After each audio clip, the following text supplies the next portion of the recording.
الرجيم بسم الله الرحمن الرحيم ما أصاب من مصيبة إلا بإذن الله ومن يؤمن بالله يهد قلبه والله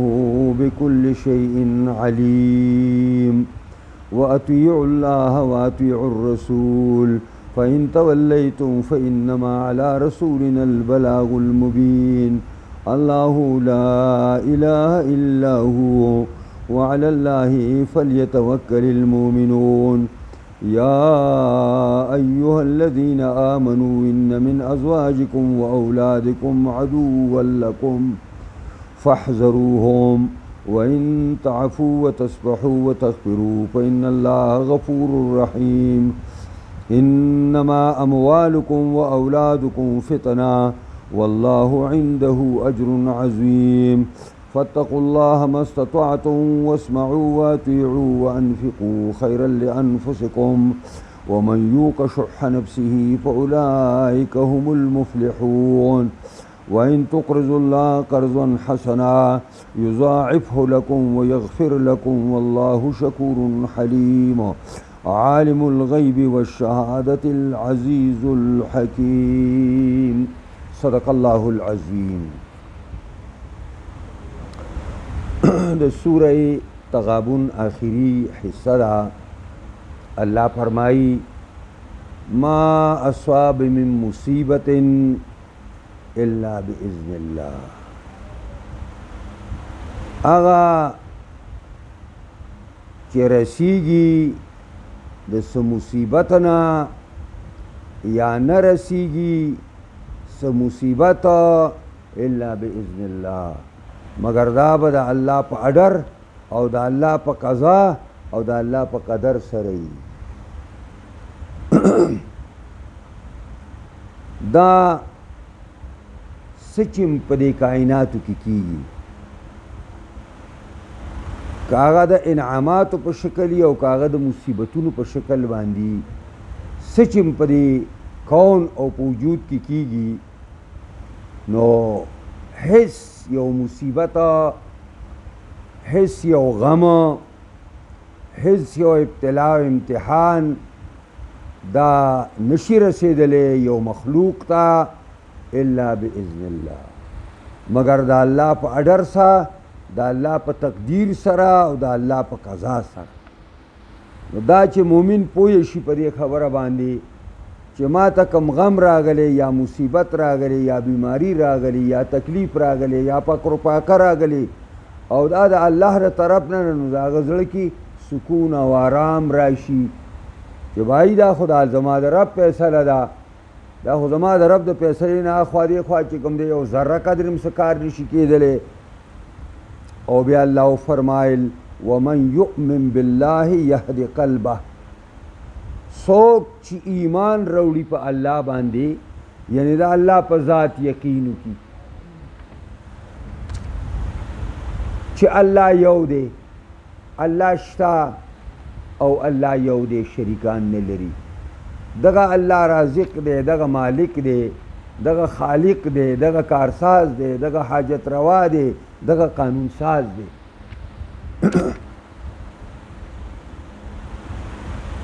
دا عقیده د الله باره کې چې څه کېږي دا ټول هغه کوي دا ټول د هغه په قضا او قدر باندې بند دي دا یقین چې د چا راشي نو یهد قلبه دا ایمان چې د سړي برابر شي نو یهد قلبه الله د داسې مؤمن زړه ته هدایت کوي د داسې مؤمن زړه ته ښونه کوي څه شی ورته ښیي صبر د صبر هدایت ورته وکړي د صبر چې ته به صبر کوې او د ده په زړه کې تسلي او آرام او چین واچوي الله رب العزت اوس زړه ته هم الله هدایت کولی شي او که نه والله علی کل شیء علیم الله په هر څه باندې پوهه دی نو د خلکو د ړونو جذبات او احساسات ورته هم معلوم دي او بیا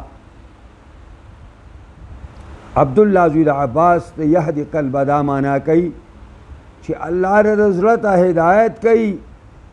یعنی د په زړه کې الله یقین پیدا کړي. یقین د علم هغه حصې ته وایي چې هغې نه شکونه او شبهې ختم شي. دا زمونږ تبلیغي وروڼه چې دی نو دوی وایي خدای مو بخښه اوس به د ما نه وروستو د ایمان او د یقین خبره کېږي. نو د یقین معنا پېژنئ؟ د یقین هغه علم ته وایي چې شکونه شبهې ترې نه ختم شي نو یقین ته سړی ورسي. دا یې معنا ده. د دې وجې نه د الله علم ته یقین نه ویلی کېږي ځکه یقین هغه علم ته وایي چې د شبهو او شبهاتو نه پاک شي او د الله تعالی په علم کې شک او شبهې شته دی نو پاکۍ یې سره پوهېږئ پرې باندې. د دې وجې نه د الله علم ته یقیني علم نه وایي. وأطيعوا الله وأطيعوا الرسول فإن توليتم فإنما على رسولنا البلاغ المبين. وأطيعوا الله د الله اطاعت او تابعداري وکئ، د الله خبره ومنئ. وأطيعوا الرسول او د الله د پیغمبر خبره ومنئ. فإن تولیتم که اعراض کوئ مخ اړوئ د الله او د رسول له تابعدارۍ نه مخ اړوئ فإنما على رسولنا البلاغ المبین، پس خامخا زمونږ په پیغمبر باندې رسول ښکاره دي. اب تاسو ته دین رسوي، منل زما کار دی چې در باندې منم او که نه منم. نو اطاعت تابعدارۍ ته وایي، انقیاد ته وایي، ځان تسلیمولو ته وایي. او بیا قرآن مکرر وایو وأطیعوا الله ورسوله یو نه وایو وأطیعوا الله وأطیعوا الرسول. دې کې ته اشاره شوه څنګه چې اطاعت د الله واجب دی دغسې اطاعت رسول واجب دی. دا تاکید ته اشاره ده، دا استقلال ته اشاره ده چې د پیغمبر اطاعت داسې واجب دی لکه د الله چې واجب دی. ځکه چې قرآن کې الله وایي ومن یطع الرسول فقد اطاع الله. چا چې د رسول اطاعت وکړه د الله اطاعت وکړه. د الله اطاعت خو فرض او واجب دی، نو د پیغمبر اطاعت هم فرض او واجب دی. فإن تولیتم که اعراض کوئ اوړئ، د تولی معنا اوړېدل دي. فإن تولیتم که اوړئ د اطاعت الله او د اطاعت الرسول نه اوړئ نو په پیغمبر باندې دې څه ملامتیا نشته. د پیغمبر ذمہداري دا ده چې دی به بلاغ مبین کوي، یعنی دی به په ډاګه رسول د دین او د دعوت کوي، په ډاګه ښکاره. او چې کله هغه تاسو ته دعوت ورسو خپله ذمہداري پوره کړه. د دې نه علاوه په هغه باندې څه ذمہداري بیا نشته چې په تا باندې ومني. الله وایي په تا باندې د منلو خبره زما ده، که زه وغواړم در باندې به ومنم او که نه غواړم نه منم در باندې. اوس اصل دعوی توحید الله لا اله الا هو. الله چې دی لا اله، نشته معبود برحق، نشته کارساد حاجت روا الا هو مگر دا یو ذات. دا ادوات حصر دی، الوهیت په الله کې باندې چاته ته متجاوز نه دی یو مخلوق ته چې بل چاله هم صبر خبر کړی دا او بل ورڅ په هوا باندې الوزي. او چې کله الله رب العزت د مسلمان د عقیده توحید ساده شوه نو علی الله فلیتوکل المؤمنون، خالص په الله باندې د اعتماد کی مومنان. که مومن په چا وثوق او اعتماد کوي نا به صرف ذات ته الله ای. پیغمبر خدا صلی الله علیه وسلم ته الله وایي کله چې بیبي مړه شوه حضرت خدیجة الکبری المرأة الحنون، انتہائی مہربان بیبی، انتہائی خیار بیبی، او ترمل شو ابو طالب چې د پیغمبر خدا زبردست پشتی وا او زبردست تکیه گای وا، زبردست مټی وی. نبی علیہ السلام خپش، انتہائی خپش، او دا کال ته عام الحزن وای. او کور کېناست الله رب العزت ورته وفرمایل وتوکل علی الحي الذي لا يموت وتوکل علی الحي الذي لا يموت پیغمبره په هغه خدای ځان وسپاره چې همیشه ژوندی دی او مرګ پې نه راځي اما ستا بیبي او ستا تره په هغې باندې مرګ راغی لاړه ختم شو چې په چا مرګ راځي په هغه به ځان نه سپارې چې په چا مرګ راځي په هغه باندې به توکل نه کې ستا توکل به په هغه چا باندې چې په هغه باندې مرګ نه راځي چې ذات د الله رب العزت دی وعلى الله فلیتوکل المؤمنون او توکل څه ته وایي نو صوفي موږ دا پخوا چې به دا منطق طالبانو ته ویو نو موږ به علما څلور قسمه کول نو یو به متکلمین او بل به صوفیان انور پرې په هغې څه کول نو صوفیه دا دغه دي دا پیران میران دي خو دا اوسني خو څه جعلي او مصنوعي غوندې پیران دي الله دې په موږ او دې ټولو رحم وکړي خو د هغه زمانې صوفیانه صحیح خلک و لکه زینونی مصری رحمت الله علیه یو مشهور بزرگ عالم تیر شوی دی صوفی هغه وایي توکل څه ته وایي خلع الاسباب اسباب مات کوي غورځوه په الله باندې توکل وایي دې ته وایي چې اسباب لرې که د منځه او متکلمین چې کوم خلق په دلیل باندې خبره کوي د قرآن او سنت په دلیل د متکلم وایي متکلمین وایي نه خبره په دلیل کو توکل دی ته وایي چې استعمال د اسبابو اعتماد په الله ډوډۍ به وخوري مړی به دی الله ګولۍ به وخوري سر دړ به ریښه کوي الله پوهېږئ اوبه به وڅکي خړوبهیي او تنده به دی الله ماتوي نو اوبه دا کار کولی شي نه ډوډۍ دا کار نه ګولۍ دا کار کولی شي دا تش اسباب دي اسباب او دا دلیل سره دا ثابته ده چې یو صحابي راغی پیغمبر خدا سلم ته وایي د الله پیغمبره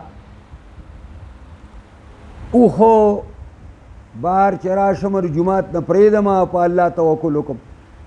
که نه دي اوښ دې شپې ته پړی واچوم او بیا په الله توکل وکړم نو جناب رسول الله ورته وفرمایل چې اول د اوښ شپې ته پړی واچو بیا په الله اعتماد وکړه پوهېږي په دې باندې یعنې دغې نه د صوفیانو د خبرې رد راغی د پیرانو د خبرې رد راغی چې توکل کې به اسباب استعمالې استعمال د اسباب ور توکل سره منافی نه دی یا ایها الذین آمنوا ان من ازواجکم واولادکم عدوا لکم فاحذروهم وان تعفوا وتصفحوا وتغفروا فان الله غفور رحیم دا چې کله هجرت شروع شو کله چې هجرت رسول او صحابو هجرت شروع کو رسول الله مدینی ته راغی هغه مدرسه مدینی ته منتقله شوه هغه معلم او هغه محدث هغه استاذ الکل هغه مدینی ته راغی نو ډېرو خلکو ایمانونه راوړي اراده وکړه چې مدینې ته ځي نو ښځې او بچي ته نه راتاو شو ښځه او بچي به ترې راتاو شو ورته به یې وویل چې ایمان دې راوړه نو موږ درته غږ ونه کړو نو ښه کار دې وکړو دا موږ برداشت کړو چې تا ایمان راوړ خو دا موږ نشو برداشت کولی چې ته اوس موږ پرېږدي او ځان له موږ دلته به ناست دي ستا فراق موږ نشو برداشت کولی لہذا ته به نه ځې بس هغه به ډډه واچوله هغوی به ورته جړاګانې بړاګانې وکړې ده به ډډه واچوله بیا چې کله به په هجرت باندې مدینې ته رالل او مخکې کم صحابه راغلي وو هغوی د قرآن او سنت زبردست فهم حاصل کړی و محققین د قرآن او سنت عالمان ته نساز شوي دا صحابه کرام چې راله او ځان ته یې اوقاته او دې مخکنو مهاجرو ته یې اوقاته ځان ته کار راغی او بیا ویل چې هلکه ځان ته کار ولې کې زه خو راتلم خو دې ښځې نه پرېښودم او دې بچو نه پرېښودم دا چې اوس راسره راغلي دي ښه زه به دې له عذاب ورکوم د دې سزا به زه دې ښځې له هم ورکوم او دې بچو له ولونو زامن له به هم ورکوم چې دا زما د ترقۍ په لار کې دا رکاوټ ساز شوي دا ورته خبره دې دپاره کوم چې دا علم دومره ښه شی دی چې صحابه مهاجرین چې هغه نور ته په علم کې مخکې شوي دي نو خپلې ښځې ته پکار دی وی وامې او خپلو بچو ته پکار دی وی وایم د خدای بندګانو مونږه ستاسو ته استادان تاسو له دا علم په زور پرې خوله کې درکوي او تاسو یې راتوکئ مونږ یې دله په زور درکوو تاسو یې راته راتوکئ داسې لږ سوچ وکئ په دې خبرو باندې چې علم څومره لوی شی دی صحابو اراده وکړي دا خپله ښځه او دا خپل بچي به وام قرآن ورته اوس زمری د بریتو نه مه نیسه اوس یا ایها الذین آمنو اے ایمان والو ان من ازواجکم من د تبعیض دپاره دی هره ښځه داسې نه وي ان من ازواجکم بعضې د بیبیانو ستاسو نه و اولادکم بعضې بچي ستاسو یعنې هره ښځه او هر بچی سړي ته د دین په لار کې رکاوټ نه وي بعضې بدقسمته ښځه او بدقسمته بچي به سړي په لار کې د دین په لار کې ورته رکاوټ سازېږي ځکه قرآن داسې ونه فرمایل چې ستاسو ټولې بیبیانې او ستاسو ټول زامن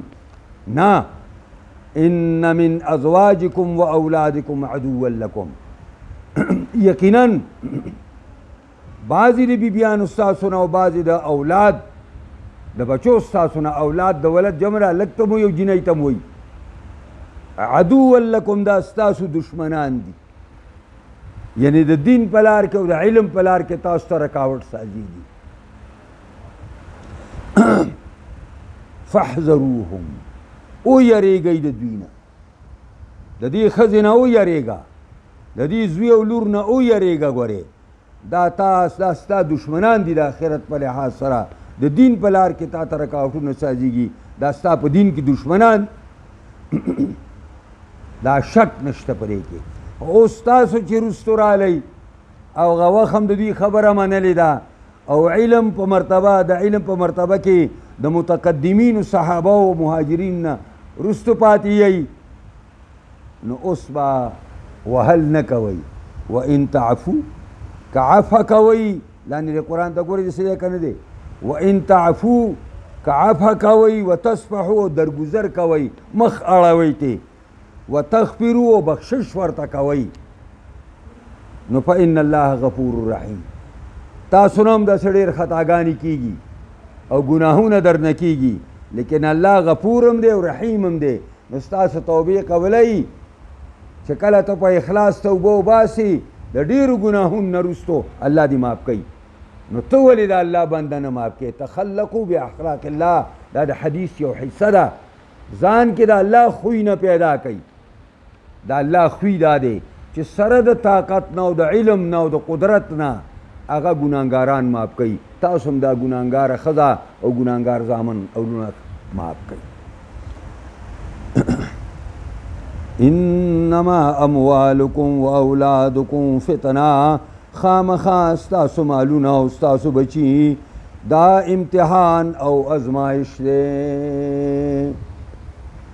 په دې باندې تاسو الله ازمایي چې آیا تاسو د خپل مالونه د الله په لار کې لګوئ د خپل بچي د الله په لار کې استعمالوئ او کنه د خپل مال د شیطان د خوشحاله کولو دپاره او د خپل بچي د شیطان د خوشحاله کولو دپاره استعمالوئ دا ستاسو دپاره امتحان او ازمایش دی چې آیا دا بچي او مالونه تاسو د الله د دین نه بندئ که نه بندئ نبی کریم صلی الله علیه وسلم حدیث کې راځي یو ځل خطبه وی د جمعې ورځ ده حضرت فاطمه الزهرا رضی الله تعالی عنها حسن او حسین تیار کړي دي ماشومان دي سرونه ولا غوړ کړي دي او سترګې ولا توري کړي او جامې ورته اچولي دي بس دا خو کور دی که نه او به دیوال او دا مخې ته جومات دی د پیغمبر خدا کور او د علي کور د پیغمبر خدا د کوټو په منځ کې دا بالکل په جومات کې دي نو په دې جومات په دې ور باندې چې راننه واته را واړه کله لویږي او کله را غورځېږي بس نبی علیہ السلام خطبه پرېښوده او راغې او دا واړې دواړه واخېستل په غېږ کې ونیول او لاړ په دغه باندې ودرېده په خطبه باندې وایي صدق الله انما اموالکم و اولادکم فتنه خدای رښتیا وایي چې ستاسو مالونه او ستاسو بچي دا ازمایش دی ګوره وی دا واړه مې ولیدل پرې پیزارځای کې وی تاسو ته مې خطبه پرېښودې څه لاړم ورغوه مې ایست وی دا ازمایش امتحان دی که او بیا مال مقدم کو په اولاد باندې ځکه چې د مال فتنه وی د بچو نه زیاته ده د مال فتنه دا ډېره زیاته ده د بچو په لحاظ سره په مال سړی ډېر زر ګمراه کېږي ان الانسان لیطغى ان رآه استغنا انسان سرکشه کېږي کله چې دی ویني چې زه د خلکو نه بې پروا یم زما مال ډېر دی او هر څه مې ډېر دي دی ایسته ګمراه شي بیا والله عنده اجر عظیم الله په نیز در باندې لویه مزدوري ده لویه مزدوري څونه مزدوري ده د هغې اندازه نه ده معلومه چې الله یو شي ته عظیم وایي زما او ستا پرې وړه کوپړۍ کې نه راځي چې عظیم رب ورته عظیم وایي دا به څومره فاتقوا الله ما استطعتم واسمعوا واطيعوا وانفقوا خيرا لانفسكم ومن يوق شح نفسه فاولئك هم المفلحون فاتقوا الله خدای نه ویریږئ ما استطعتم څومره چې درنه کېږي او واسمعوا واورئ خبره واطیعوا ومنئ خبره د پیغمبر او وانفقوا خرچو کوي تاسو د الله په لار کې خیرا لانفسکم دا خرچه ستاسو د ځانونو لپاره ډېره بهتره ده ستاسو د ځانونو لپاره ډېره بهتره ده دا ځای لږ دغه دی ورته سوچ وکړئ ښه فاتقوا الله ما استطعتم د خدای نه ویریږئ په هغه انداز چې څونه درنه کېږي دا یاد ساتئ دا په ماموراتو کې خبره ده او دا په فضائل الاعمال کې خبره ده چې نوافل درنه څونه کېږي عبادات نفلی عبادات او بدنی عبادات نفلیه چې نه څونه کېږي نه دونه کوئ دا ماموراتو کې دا خبره ده دا په فضائل اعمال کې دا خبره ده اما په مناهیو کې هیڅ گنجائش نشته که تا ځان ساتر زنا نه څونه چې طاقت کېږي دا ترجمه غلطه ده پوهېږئ ځان ساته څو پورې چې طاقت کېږي د غلا نه ځان ساته څو پورې چې طاقت کېږي د ګناهونو نه دې وجې نه دا نقطه یاده ساتئ ځان سره دا په ماموراتو او په فضائل الاعمال کې خبره ده دا په مناهیو کې اجازت نشته چې ستا څونه طاقت کېږي ځان بچ کوه کمرې او کچوې ځان به د مناهیو نه بچ کې او واسمعوا واورئ مخکې اول نه استاذ ته متوجه اوسېږئ خبره د اول نه اورئ ځکه اورېدل د علم سبب دی او وانفقوا خرچه کوئ خرچه کوئ د هغې وجه دا ده چې خرچه دا مال دا شقیق النفس دی مال لګول خلکو ته ډېر ګران وي یعنې زه به درته یو خبره وکړم که نه مال یو سړی چیلې لالی دا منې ګډ را لالی او زما په ورتلو دونه خوشحالېږي او چې د مدرسې دپاره چې 5 روپۍ غواړم که نه هغه خوږ دوست را تندې تریو او زما په ورتلو خفه شي د 200 روپو ګډ را لالی خو 500 روپۍ د مدرسې دپاره نه راکوي په دې پوهېږئ که نه دا ته فرضي خبرې نه کوم په دوبۍ کې هلته یو ډاکټر صاحب دی د دې سوات ایوب نومې دی اورې ایوب نومې دی نو هغه ملګرو ته وویلې 200 درهم یې وله ورکړه چې ګډ راولي چې موري صاحب دی لال کړو 200 درهمه اوس په حجره حساب دی نه چې کم دی 8,500 روپۍ سازېږي پوهېږئ پرې باندې که نه او چې د پیسو خبر راله نو بس بیا به وروسته نو دې کې لږ نوم او ناموس شاملي نور پکې څه وجه نه وي په داسې خرچو کې نوم او ناموس او ریا شاملی او دا پټې داسې ورکول دې کې ریا نه وي حالانکې د کار دغه دي دا 5 روپۍ د هغه 200 روپو نه هزارها چنده ښیي چې دا د الله دپاره پټې ورکړې شي وانفقوا خیرا لانفسکم خرچه کوئ دا خرچه ستاسو د نفسونو دپاره ښه ده د الله نه یاده نه کړی زما دپاره ښه ده زما د دین دپاره ښه ده ستاسو دپاره وي ښه ده د هغې وجه را ده چې څومره موږ نیکۍ کوو دې ټولو نیکو هغه ثوابونه او بدلې موږ ته رارسي الله تعالی ته هیڅ حاجت نشته ومن یوق شح نفسه څوک چې بچ کړی شو د بخل د خپل نفس نه څوک چې الله د بخل نه بچ کړ وایي بخل دې ته وایي چې بل یې نه ورکوي او شح دې ته وایي چې په خپل یې نه خوري ومن یوق شح نفسه څوک چې بچ کړی شو د بخل د خپل ځان نه فاولئک هم المفلحون پس دا کسان دوی کامیاب دي کامیاب هغه سړی دی چې د بخل نه چې کوم دی بچ شو دې وجې نه طالب العلمان هم داسې لږه غونې سخا کوئ ځکه که یو مالدار سړی د 1,000 روپو نه 1 روپۍ ورکوي او یو غریب سړی د 1,000 پیسو نه 1 پیسه ورکوي او اخلاص غریب کی کېدای شي د هغه روپۍ نه دې پیسې ثواب ډېر شي خو الله تعالی نه غریب معاف کړی دی او نه مالدار معاف کړی دی هر انسان د خپل وس مطابق مکلف کړی دی فاولئک هم المفلحون پدا کسان هم دوی کامیاب دي وان تقرضوا الله قرضا حسنا یضاعفه لكم ويغفر لكم والله شكور حليم عالم الغيب والشهادة العزيز الحكيم ان تقرضوا الله كقرض وركوي الله لرا قرضا حسنا قرض خو یضاعفه لكم دوچنکی تاسو ته دغه ويغفر لكم او بخنه او گناهونه معاف کوي د دې ورکړو په وجه باندې تاسو ته ځکه چې الله قدردان دی شکور قدردان ته وایي ځکه الله قدردان دی حلیم او بردبار دی صبر کوي دا ټول ارث د الله دی لله ما فی السماوات و ما فی الارض او لام د تملیک دپاره دی دا ټول د الله مملوک دی این امانت چند روز ماست در حقیقت مالکی هر چیز خداست دا څه چې زما او ستا لاس کې دا ټول د الله دي دا د یو څو ورځو امانت دی زما او ستا په لاس کې او در حقیقت مالکی هر چیز خداست او په حقیقت کې د هر شي مالک الله رب العزت دی انسان سره څه دي عاجز دی غریب دی مسکین دی منګه زو مسکینانو نه غواړو او دا ځان به ټیټ ټیټ کو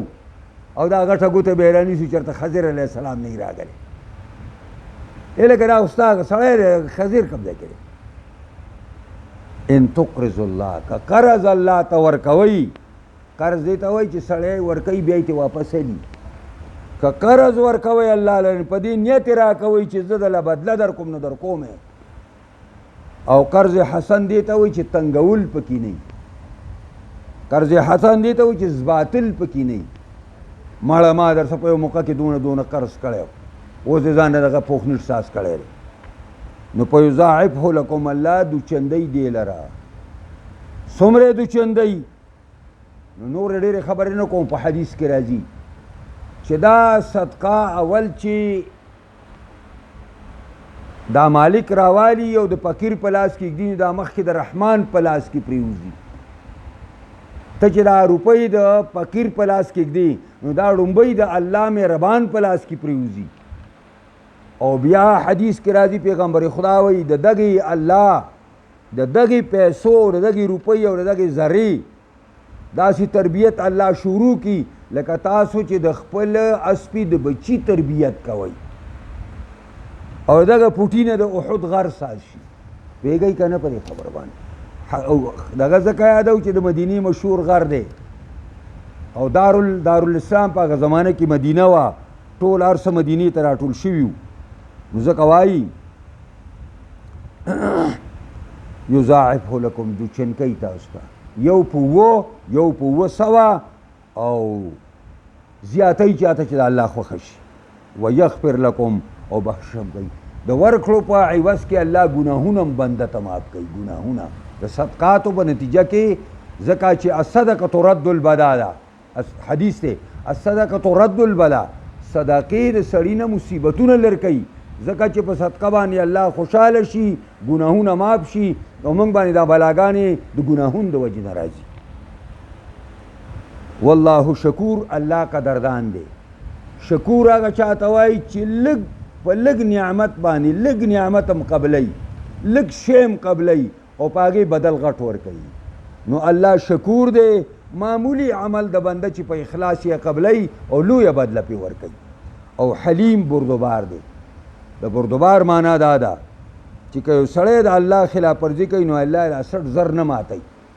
ان الله لیملی للظالم حدیث کې راځي الله ظالم ته مهلت ورکوي اذا اخذه لم یفلته او کله چې ونیسي به یې نه پرېږدي عالم الغیب والشهاده داسې الله داسې شکور حلیم عالم الغیب چې دی واقف دی په پټو والشهاده او په ښکارو باندې پټ او ښکاره الله ته معلوم دي پټ او ښکاره الله ته معلوم دي د غیب او شهادت نه به نسبت الله نه به نسبت ما ته نه چې څه پټ دي او څه ښکاره دي دا ټول الله ته معلوم دي الله ته هر شی ښکاره دی پټ پکې نشته الله ته او العزیز دا بل صفت زورور دی او الحکیم حکمت والا دی دا په عالم الغیب باندې عطف دی نو عالم الغیب دا الله صفت یو شو العزیز بل شو او الحلیم بل شو شکور بل شو حلیم بل شو الله جوړ دی نوم د الله دی الله دې موږ او تاسو په قرآن عظیم الشان کتاب باندې پوهې کي او دې سره سره دې الله موږ په دې د کامل مکمل عمل کولو توفیق راکړي الله قرآنی نظام د شریعت نظام په تمام جهان خاص کر پاکستان کې راولي دې له څوک کار کوي کامیابي کې څوک مخالفت کوي هدایت ورته وکړي که بدقسمتۍ تباهي کړي الله زموږ ټول په حالت باندې رحم وکړي خاتمه زموږ ټول په ایمان باندې څونه زموږ مشران زنانه نارینه مشران کشران وفات شوي دي خدای ټول بخي څونه د مسلمانانو بیماران دي الله ټول ته شفا کامل عاجله ورکړي خدای جامعه تعلیم الاسلام مندنی آباده کې دې کې کم کمیل الله د غیب الخزانو نه پوره کړي دې نه یو مثالي مدرسه الله تعالی ساده کړي دې نه د قرآن او سنت چینې روانې کړي دې نه مجاهدین فی سبیل الله پیدا کړي یا الله دې نه کارکنان د دین پیدا کړي یا الله رب العزت د محققین علما د قرآن او سنت د دین پیدا کړي یا الله دا مدرسه زموږ د آخرت د نجات دپاره بهترین ذریعه وګرځي دې په وجه زموږ نه راضي شي اللهم ربنا آتنا فی الدنیا حسنه وفي الآخرة